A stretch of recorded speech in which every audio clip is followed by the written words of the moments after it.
So thanks so much, everyone, for coming back from the dinner. And yeah, I really appreciate your dedication. And yes, thanks for inviting me. It's a real pleasure and honor to participate in this event. And I've really enjoyed it so far. I found it really stimulating. And as a social anthropologist who's, I guess, dabbled a little bit in experimental philosophy and other disciplines over the past few years, I'm really kind of delighted and intrigued by some of these new possibilities for interdisciplinary research that this project's really helping to open up. And I think my talk connects quite nicely with some of the talks we heard this morning, especially. But I think it also addresses more headlong some of the methodological challenges that arise from doing this kind of research, and might, I hope, speak to the issue that's come up about some of these outlying societies like the Shipibo, and what to do with the data, and I think how we should understand these kind of sometimes challenging or anomalous results that you do get with working with small-scale peoples. The bigger question here, though, I would like to say, I think, isn't just how we can do cross-cultural research more effectively. I think it's really how we can actually genuinely learn from the people that we're studying. And I take it that one of the aims of a project like the Geography of Philosophy project is to, in a way, decolonize knowledge. So I guess I'd like to pose as the kind of bigger question: how can we actually make that happen? So my aim in this talk is to discuss some of my ongoing research. This is really work in progress. None of this has been published, into concepts of moral responsibility among the native peoples of the Amazon rainforest, with whom I've been working for 17 years or so. And as an anthropologist by training, my main methodology is very much participant observation. So really just living with people for a long period of time, years, months at a time, learning the language, participating in every aspect of their everyday lives. And this is a really excellent way of uncovering how people see and understand the world, and what really matters to them on their own terms. But in recent years, I've been experimenting a little more with some alternative methods, including taking inspiration from experimental philosophy in the hope of exploring some of the nuances of people's intuitions in ways that are quite difficult to do with ethnography alone. And this seemed particularly promising as a way of deepening my understanding of how Urarina people think about the nature of moral responsibility, which was a topic that I'd become interested in. And while observing real instances of blame or wrongdoing as they happen in the field is extremely useful, in a way that I still feel it's the most useful, it doesn't necessarily allow for the kind of systematic variation of factors that's possible in controlled studies or experiments. But at the same time, I had an intuition that many kind of Western or Anglo-American accounts of responsibility and action didn't really square with live transcript. I'm just going to enable live transcription for this meeting. So I had this feeling that sort of Western accounts of responsibility didn't really square with Urarina ways of thinking, but that friction, that tension might be conceptually productive. So I think that at its best, ethnography is really good at challenging our unspoken assumptions and revealing them to be ethnocentric rather than universally valid. But at the same time, because it's a very personal kind of research, you're sort of very personally involved, it doesn't always lend itself to cross-cultural comparison. So another of my aims in doing these kinds of studies was to try and generate data that might be more useful and more persuasive in comparative arguments and analyses. Now, at this point, it's probably worth highlighting that, as many of you, I think, probably realize, experimental methods of the kind typically used by psychologists or cognitive scientists, including things like vignette surveys, vignette studies or surveys, are not generally well regarded within anthropology. And I think there are historical reasons for that. They don't all come down to the tension between kind of explanation and understanding that's kind of long characterized the split between the natural sciences and the human sciences. I think that many social scientists, myself included, do seek both, and it's not always a clear distinction. But the most common criticism of experimental methods by anthropologists is that they lack ecological validity. And as such, they can all too easily end up really revealing more about the researcher and his or her own assumptions and prejudices than they reveal about the people being researched. the aim of isolating a kind of chain of cause and effect is also in many ways totally at odds with the more kind of chaotic and inclusive ethnographic method, which typically prefers to flesh out the wider context as much as possible rather than remove it. So hence the preference for kind of discursive techniques like Clifford Geertz's thick description. And yet, even if integrating experimental methods into ethnographic fieldwork is not something that social anthropologists regularly do, as my Finnish colleague Annika Janos recently put it, I share her optimism that using the two lines of inquiry side by side can push the analysis beyond what's possible using each method, each individual approach alone. So my question is how best to make this work? How might we make cross-cultural experimental research more effective and convincing, capable of tapping into the kinds of unexpected and fortuitous findings that's the hallmark of good ethnography? In other words, findings that can help us to reflect more critically on our own assumptions and blind spots by revealing the contingency of what we'd hitherto assumed to be universal or what we'd taken for granted.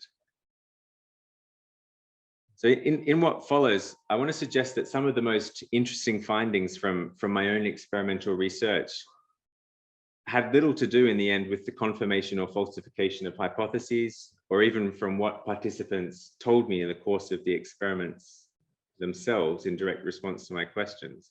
They came instead from offhand comments made off the record, as it were, or before or after the experiment officially began, and especially from moments of confusion or misunderstanding, from the many kind of small obstacles and frustrations that I can only assume are almost always present, but that typically get written out of ensuing publications after the relevant data gets cleansed and purified.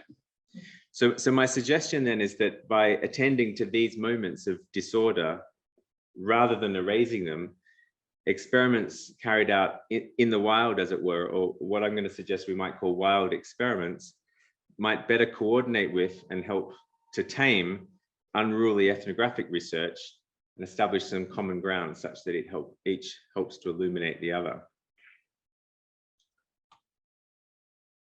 So with this in mind, I want to turn briefly to what has undoubtedly been a really vibrant field of research over the past couple of decades, namely the psychology of moral judgment. And this is obviously a huge field, and I don't claim to be an expert in it at all. I just want to pick out a couple of strands that I've been following with particular interest. So the first, which I think is well known to many people here, has explored the role of intentions and attributions of blame. So that is the extent to which, say, intentional harms are worse or more blameworthy than non-intentional harms, and why and how that varies. So I'm thinking of the excellent study by Clark Barrett and colleagues from 2015, which showed that societies can differ significantly in the extent to which intentions appear to influence moral judgment. And I'm also thinking of research suggesting that the role of intentions tends to be stronger in some domains of judgment, such as the infliction of physical harm, than in others, such as the violation of taboos. A second and equally interesting line of research, but moving in the other direction, as it were, has been concerned with how the moral valence of an action can affect attributions of intentionality. So in Joshua Knobe's well-known study, which I presume that all of you perhaps are aware of, subjects were asked to consider two nearly identical scenarios involving, as it happened, a company chairman asked to approve a new program that will increase profit. So in one scenario, the program will have the foreseen side effect of helping the environment, and in the other, the environment will be harmed. And although the chairman expresses indifference to the fate of the environment either way, most respondents agree that when the chairman harmed but not helped the environment, he did so intentionally. And so in other words, negative or blameworthy acts seem to be more likely to be construed as intentional than positive or praiseworthy ones.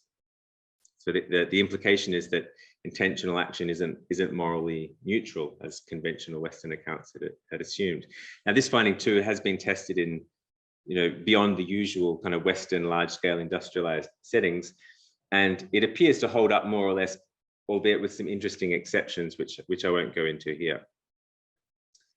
Now, thirdly and finally, an older line of research has looked at what we might call moral frameworks or styles of moral justification, or what kinds of grounds an action might be considered to be right or wrong. So a classic articulation of this contrast pits the so-called ethics of justice based on abstract moral principles and associated with ideas of obligation and contract against an ethics of care propounded in particular by feminist philosophers and psychologists, and which highlights a different kind of moral logic grounded in emotional responsiveness to others and a concern with maintaining ongoing social relationships rather than general moral principles, rules, or standards. So standards like equality or fairness or justice. Now that debate is reminiscent of the tension between moral universalism and particularism, so with the ethics of care clearly resonating with an emphasis on the importance of context when it comes to understanding how people make moral judgments, so the relevance of the specific identities, relationships, and personal histories of the actors involved. So there have been very few studies, to my knowledge, to test that cross-culturally in any kind of systematic way. But some of the original proponents of the ethics of care have suggested in passing, as it were, that this kind of moral reasoning, which seems to be associated mostly with Western women rather than men, might in fact be very common among both women and men in some non-Western contexts like Africa. I think that debate also touches on the question of how and under what conditions a concern with fairness emerges and how fairness evolved in human history. So according to Joe Henrich and his colleagues, there are good reasons for expecting fairness to develop alongside increasing community size and in tandem with integrative social institutions such as markets and world religions that promote stable and predictable forms of cooperation with unknown people at ever larger scales. So in other words, norms of fairness and impartiality might emerge to sustain and support trust in expanding networks as communities grow in size. So where communities are still small and cooperation is based on kinship ties between people who know each other well already, we might infer that moral reasoning is likely to be grounded in something like an ethics of care rather than an ethics of justice. And I think that's broadly in line as well with the claims of others like Michael Tomasello, who've attempted to trace that evolution of fairness to forms of cooperation. So I'm going to turn now to the particular ethnographic context that I know well,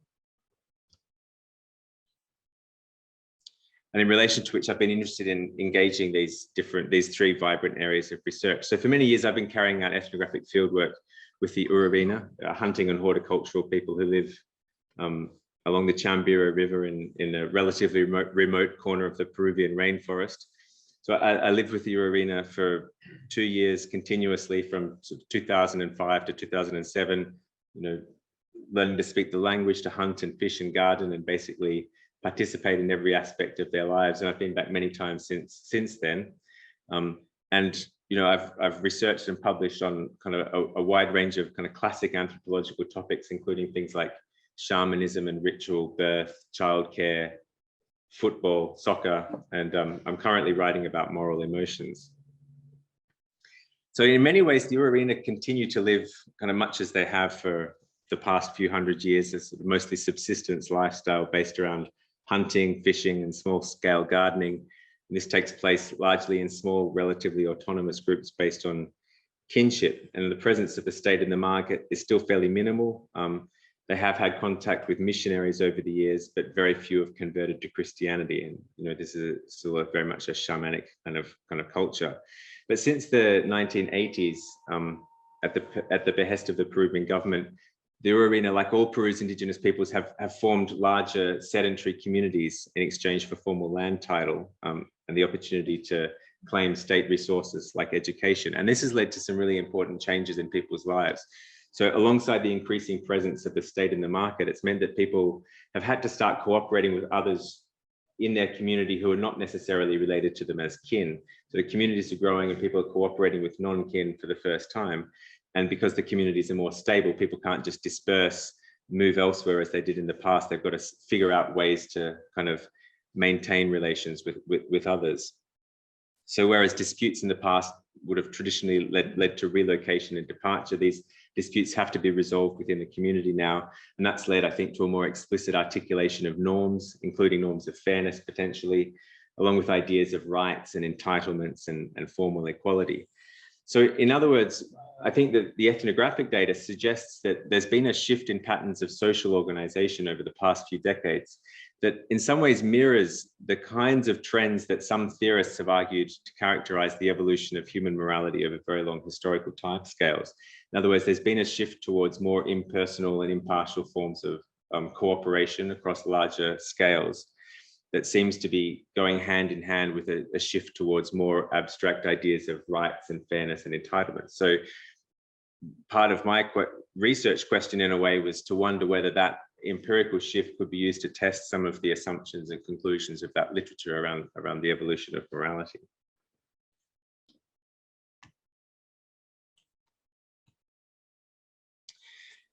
So since the beginning of my fieldwork, really, the arena struck me as exemplifying this position that's now kind of popularly known, especially among the oceanic peoples, as the opacity of other minds. And I was often struck by how resolutely people really avoided attributing thoughts or mental states to others, at least in public. So in the cases of wrongdoing, my impression was that whether something was done deliberately or accidentally didn't really seem that important to people. So you could never say, oh, I didn't mean it as a defense. That wasn't possible. What mattered was the outcome, the harm done and the compensation that required. Just to be clear, that doesn't mean that people don't speculate on what others are thinking. Of course they do. But it's not considered appropriate to say that in public. So, I can give examples, I won't here, but where there've been harm done and people are seemingly unconcerned, at least in public, whether it was accidental or deliberate. That's not really what's in question. What's in question is how to make it good, like how to solve this situation of social discord, this sort of tension. But just to give another couple of examples. So, for example, people talk a lot about rape, violación, as a kind of wrong, and they'll be very forthright in saying rape is wrong. But what they really mean by rape is always that the girl involved is minor, is young, underage. It's got nothing to do with issue of consent, for example. So I think that there's similar issues. So like with similar with cases of theft or battery. So what people were thinking at the time didn't seem all that relevant. So I had the impression that just as people don't admit to reading other minds in public, intentions didn't seem to be all that relevant for judging responsibility. And so, inspired by some similar studies carried out elsewhere, like those of Clark and his colleagues, I decided to test this a little more systematically. And my hypothesis was that a consideration of an agent's intentions and motivations might play some role in shaping moral judgments, but would probably be less important than for the majority of subjects tested in industrialized large-scale societies. So I devised 3 hypothetical scenarios of wrongdoing or norm violation and sought to use those to measure whether a character's motivations for action, in particular, whether the wrongdoing was intentional or accidental, would moderate judgments about it, and if so, to what extent.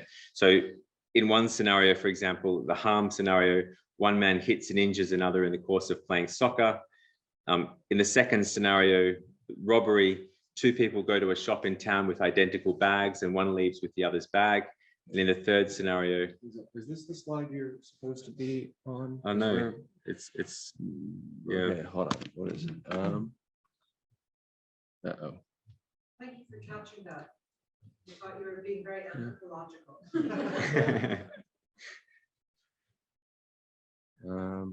I've been blithely going through all my slides tonight, thinking that you're taking it all in.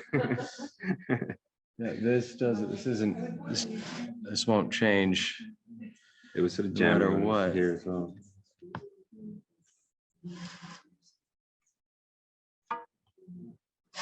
Okay, so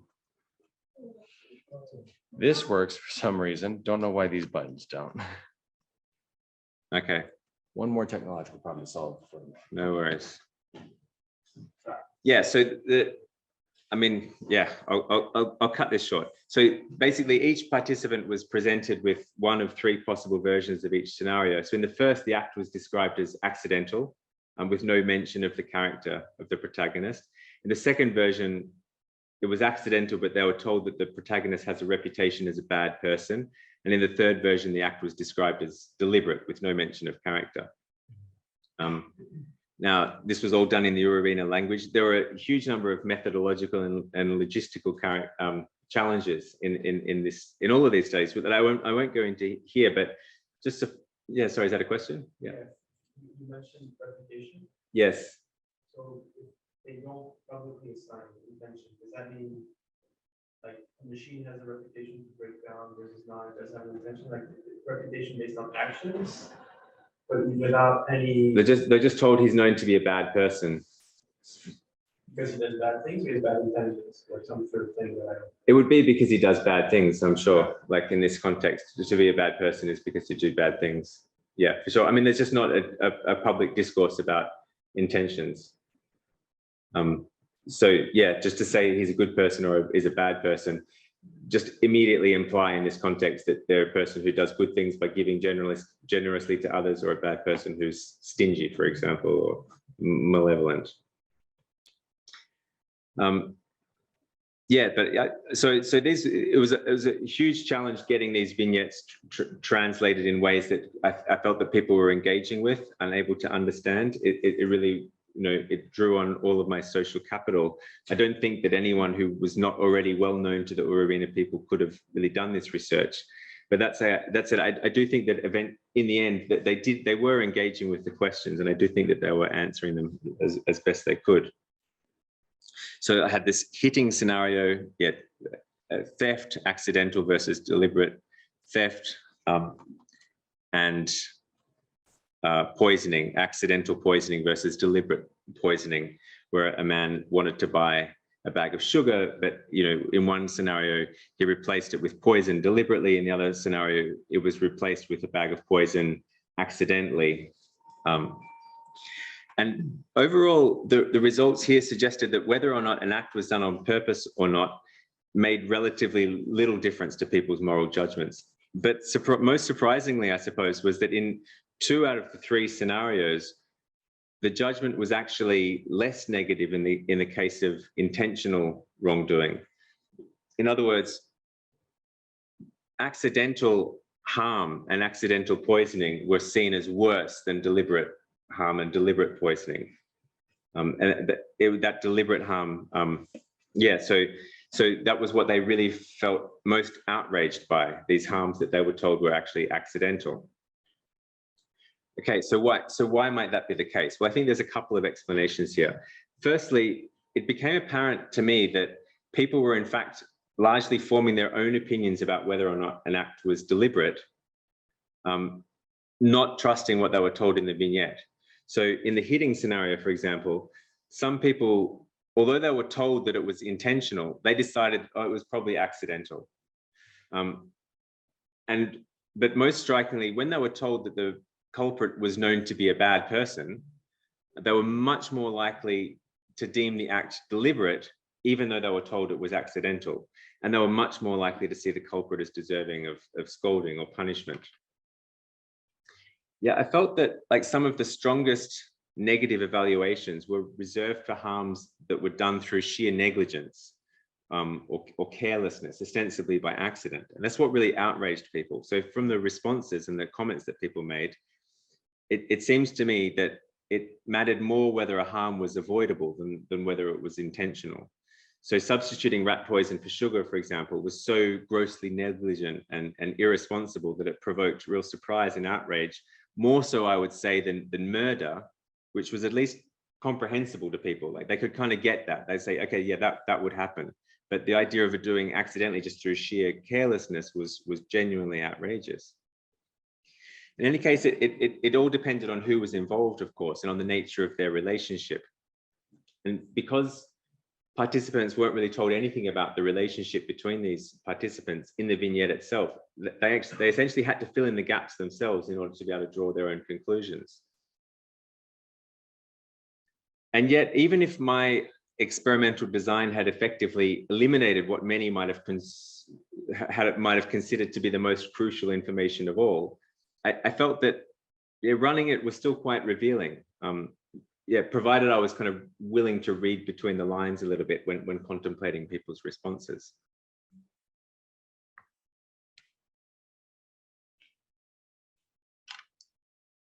Okay, so my second study sought to establish whether the Knobe effect or the side effect held among my Urarina friends and interlocutors, and I suspected that it wouldn't.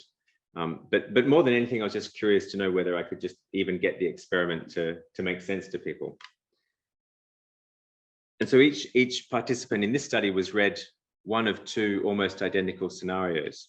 So both depict a man whose wife proposes planting a new crop that'll make them money, but will also, as a foreseen side effect, either harm the environment by reducing the number of animals in the forest, or help the environment by increasing the number of animals in the forest. And in both cases, the man responds by emphasizing that he doesn't care about the animals and just wishes to maximize his earnings. And the suggestion is adopted. The couple make the money from the crop and the animals increase or decrease. Now, when asked directly whether they thought that the protagonist harmed or helped the environment intentionally, it turned out that people were indeed more likely to say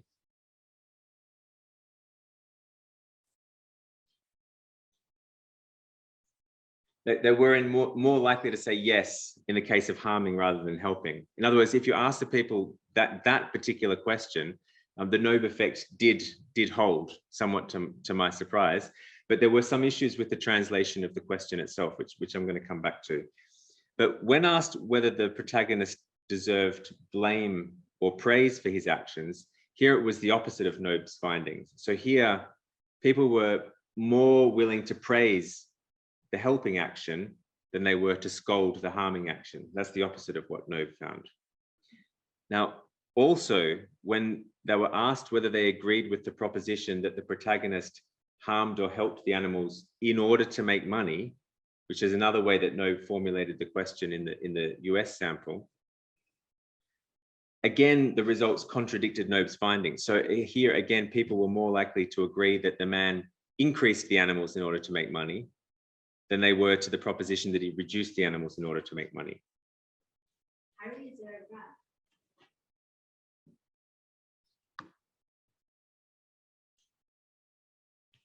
No, there's not a graph, but there's just this.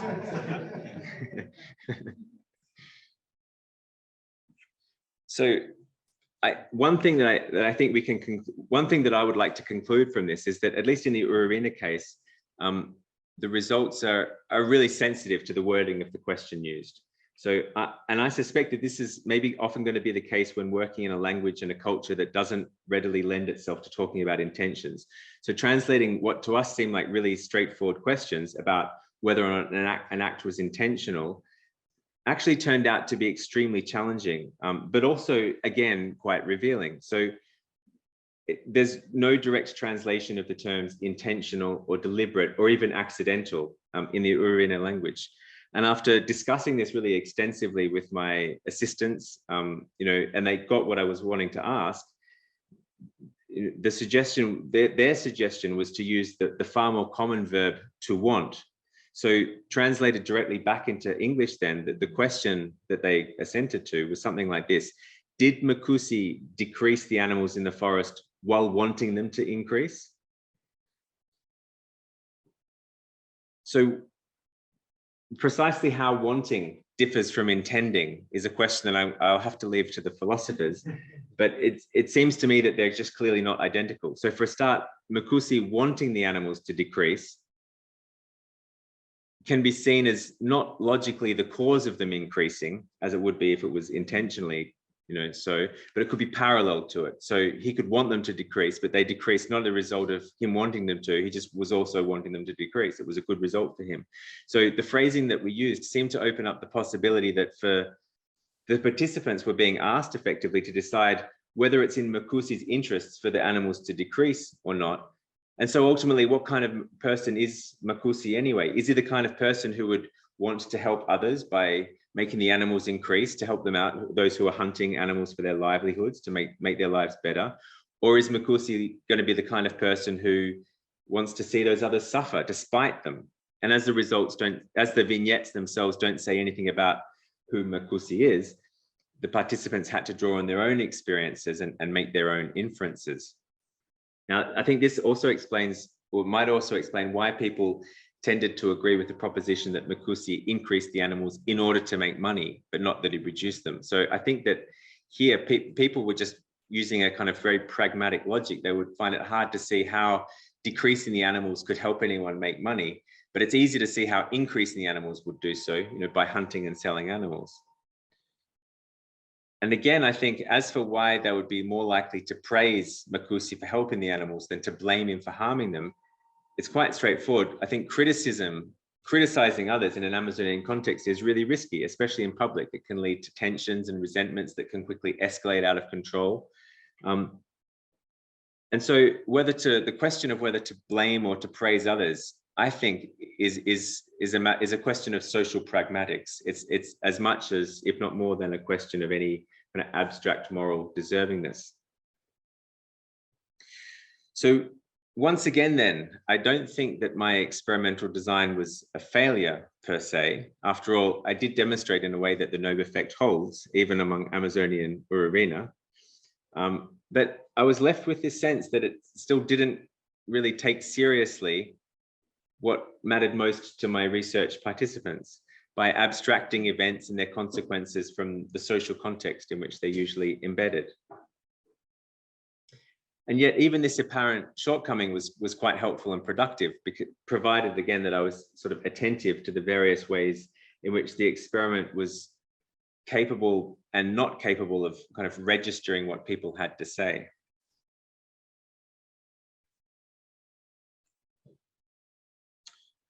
So my third example is a vignette study designed to explore how people reasoned about moral dilemmas of the kind they might face in their everyday lives.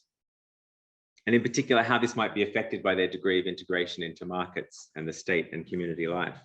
This research was designed and carried out with two colleagues, Rita Stuti and Natalia Buitron. And here, rather than sort of adapt scenarios imported from elsewhere, we drew on our own fieldwork. Each scenario was modeled on real events that we'd experienced in the field. And we tried to specify a little bit more the relationships between the actors in a way that wasn't done in the earlier studies. So each protagonist faced a choice, a kind of a moral dilemma, which essentially pulled them in different directions. On the one hand, respect for the publicly sanctioned roles, duties, and abstract moral principles such as fairness that keep the modern sedentary community running. And on the other hand, the pull of personal kin relations with all the responsibilities and favoritisms these entail. So we asked participants what the protagonist should do in each situation and why. And we hypothesized that those who were more heavily integrated into markets and the state through things like wage labor would be more likely to endorse principles of fairness and equality over the traditional loyalties of kin ties. So in the first scenario, shaming, the local mayor donated a generator to the community for use in community festivals. And one day a man took the generator for a private party and broke it, but refused to pay for it. And the other villagers had to ask the chief to convene a meeting to publicly shame this man and reprimand him for breaking the generator. But it turned out that the chief was the man's father, and so someone whose interests he could also be expected to defend. And so they had to decide, should the chief sort of respect the will of the community and call the meeting, or should he kind of respect the kin tie and protect him from recrimination? So similarly, in the helping scenario, the treasurer has to safeguard the community funds, which are for the benefit of the village.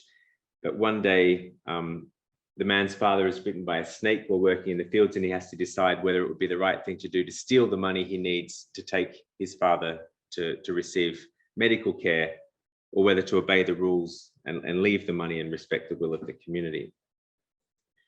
And thirdly, in the cooperating scenario, the villagers decide to band together to plant a communal rice paddy, working together to make more money together than they could by working apart. And then harvest time comes and the chief instructs everyone to deposit the rice in the communal house.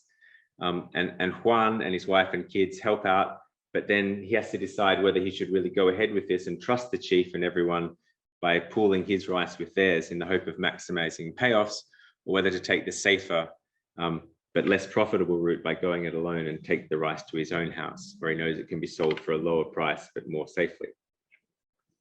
Now, in order to measure integration, we used a socioeconomic baseline survey together with a life history interview, which asked after people's past and present experiences with state institutions like schooling, military service, welfare programs, their exposure to markets, religion, aspirations for the future, all those kinds of things.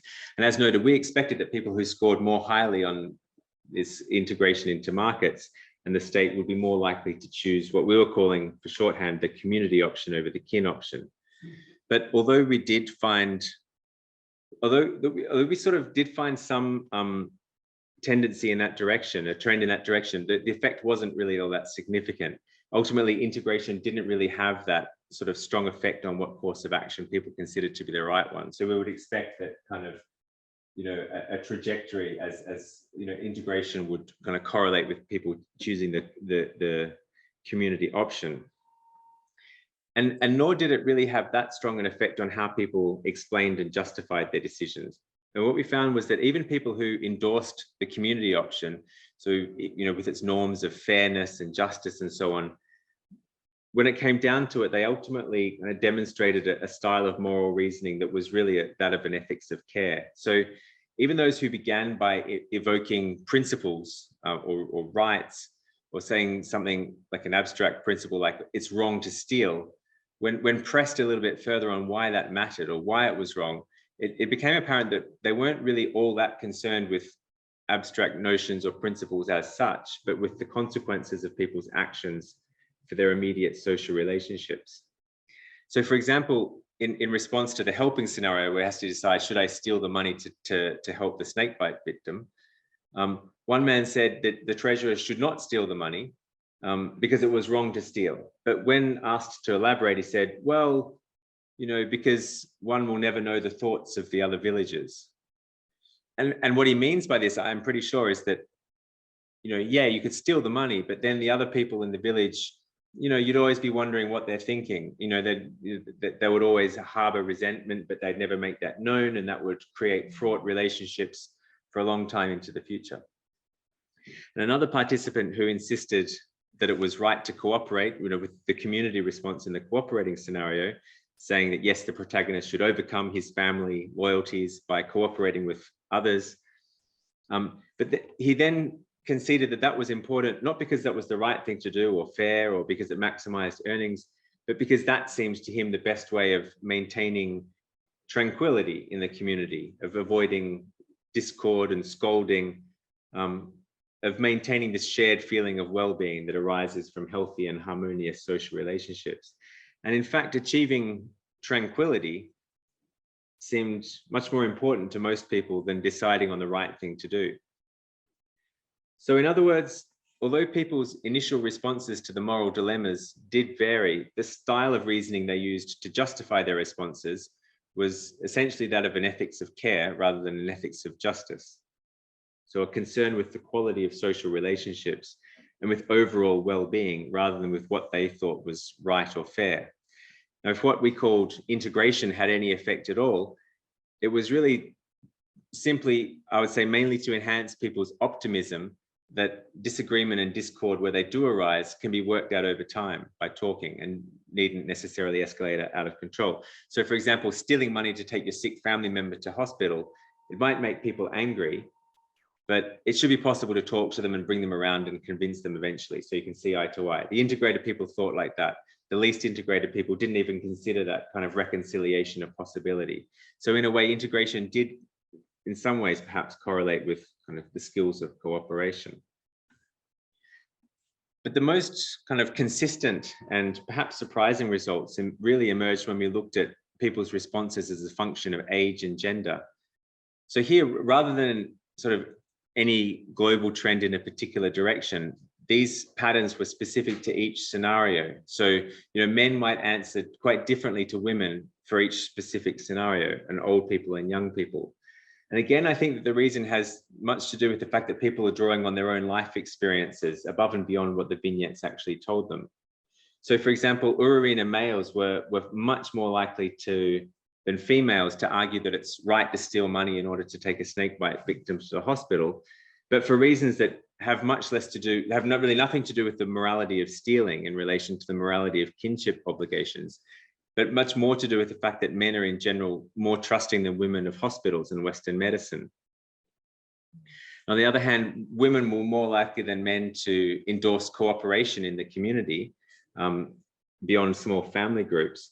But I think that, you know, the reason is that Urarina residence is uxore local, which means that men come in from outside when they marry into the village.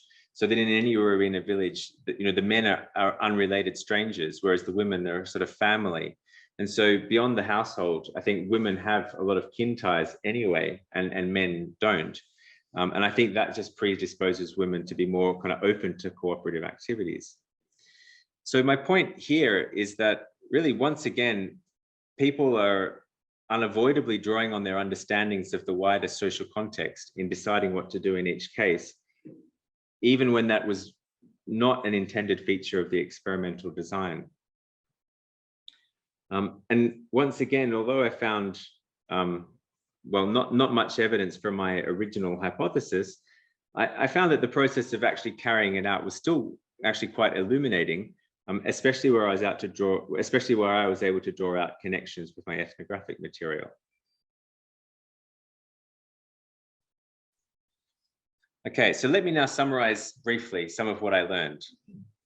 So I think this is a caricature, but the standard Western approach tends to assume that personal causality is key when attributing responsibility and holding people to account.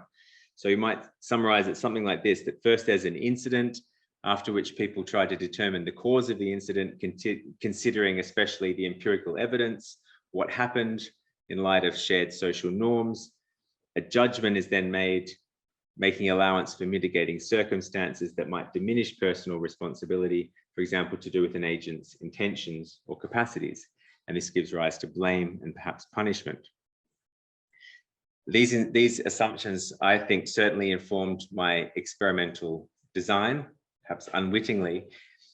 But, you know, with time, the implementation I felt was pushing me towards a different way of thinking and to insights that, you know, my ethnographic data, I think, is starting to help me to flesh out. I don't think it's clear, but this is, I think I'm groping towards an alternative way of thinking about responsibility that doesn't necessarily align with, you know, the framework according to which the experiments themselves were designed.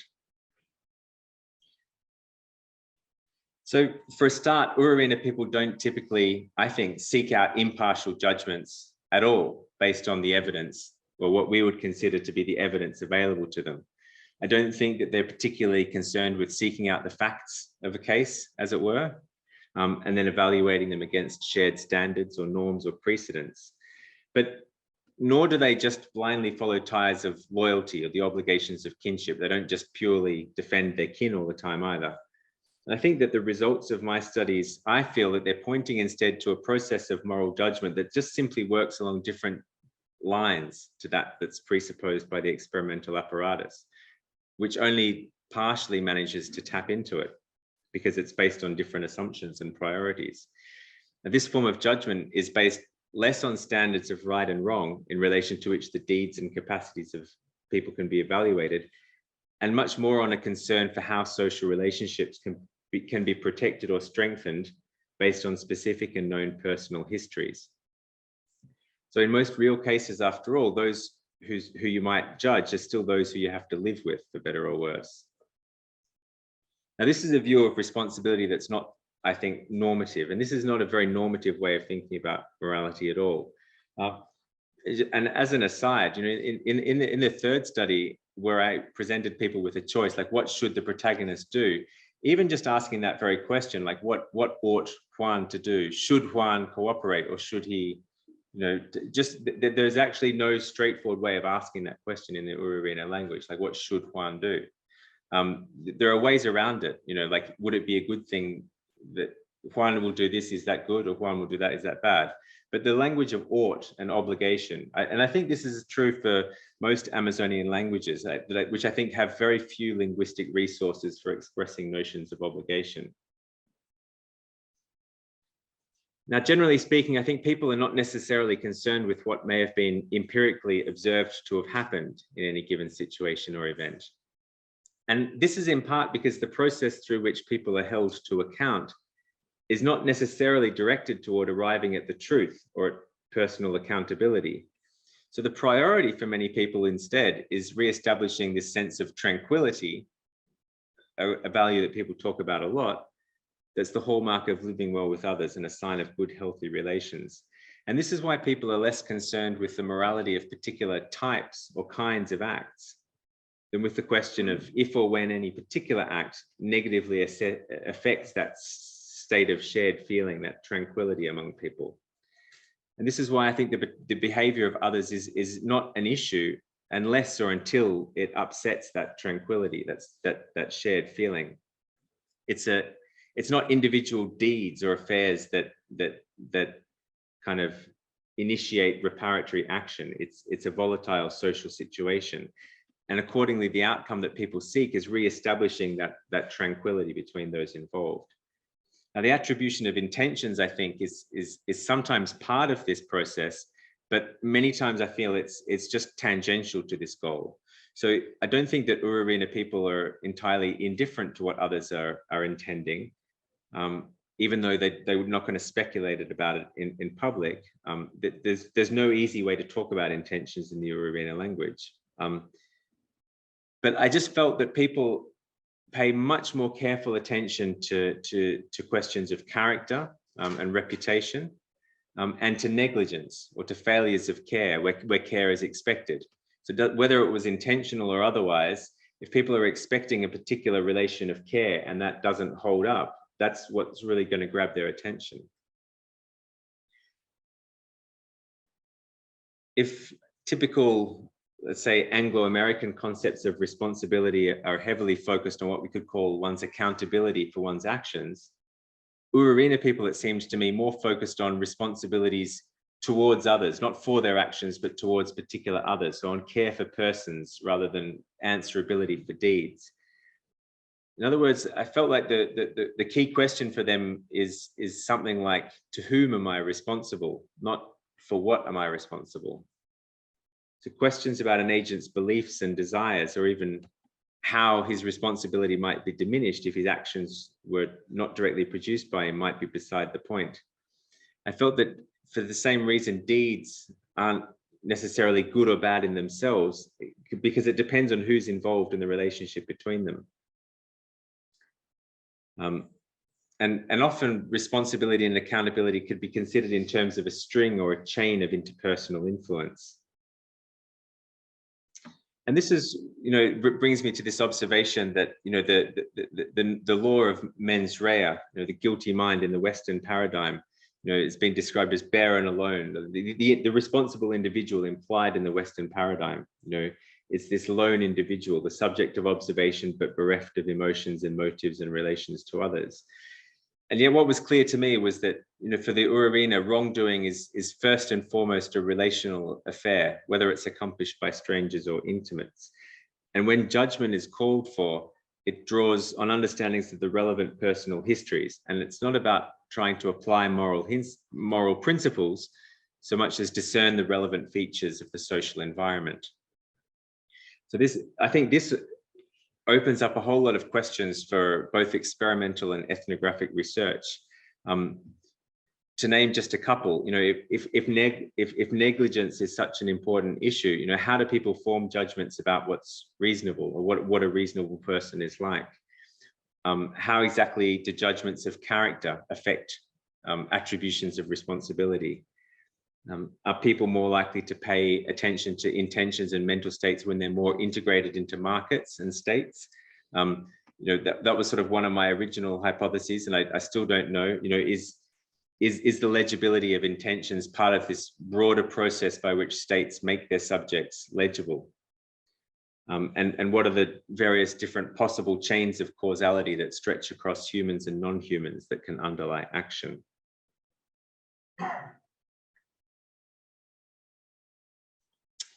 So let me conclude.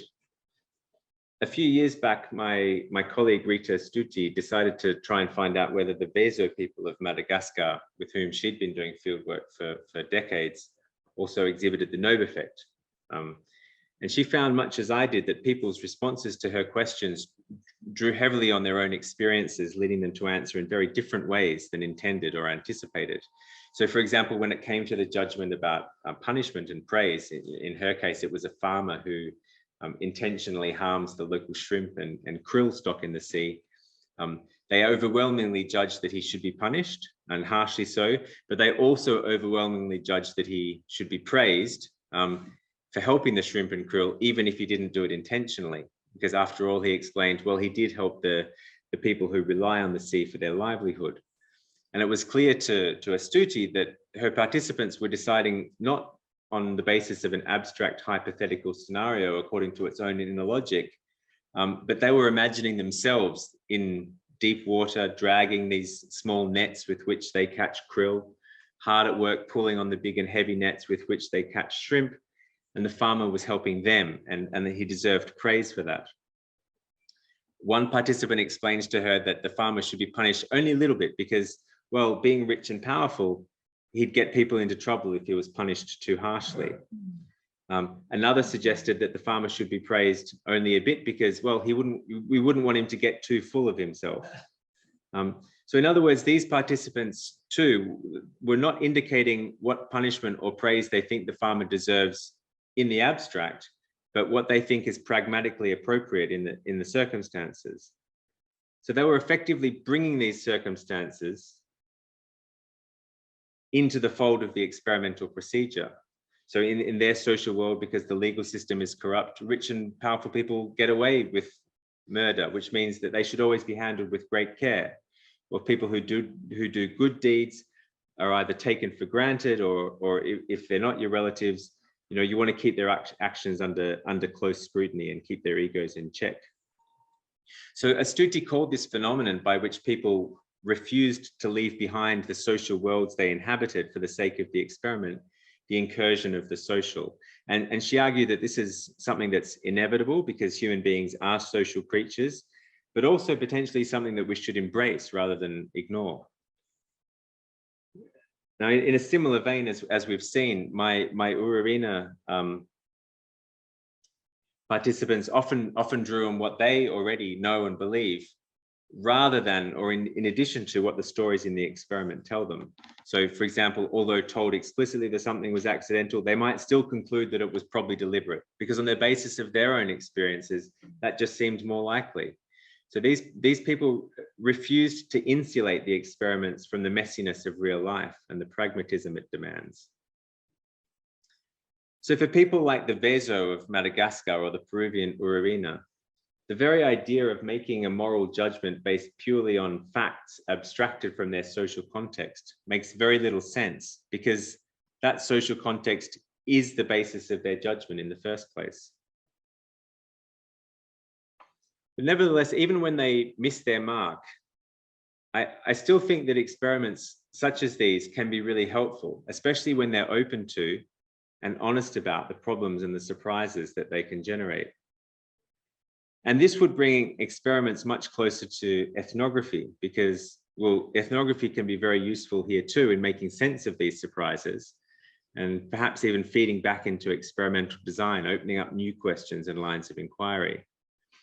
Experiments carried out in this spirit could help to tame an otherwise unruly ethnographic method, sometimes all too enamored with the messiness of real life, to refine and clarify ethnographic insights in ways that might make them more palatable to other disciplines. In pursuing this idea further, I think it's interesting to consider a distinction that was made by the sociologist of science, Michel Calon, and his colleagues, between what they called secluded research on the one hand and research in the wild on the other. So the former, secluded research, evokes the idea of the singular modern scientific understanding of an experiment, perhaps based around the ideal of the laboratory, whose walls enable scientists to gain control over the objects of their analysis. So in this model, obviously a caricature, there's a clear spatial division between a controlled environment and the knowledge object it purports to model. So there's laboratory walls here that enable this control over the object of knowledge, and that's what, you know, generates the kind of consistency of experimental results and ensures they can be generalized. But research in the wild, on the other hand, involves a more deliberative and public form of experimentation. Now, to be clear, I'm not referring in this to research in something like a pre-modern wilderness.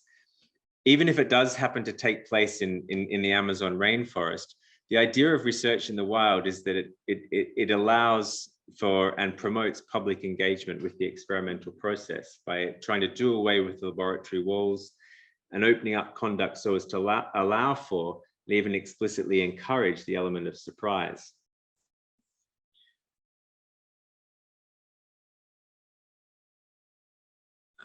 Sorry.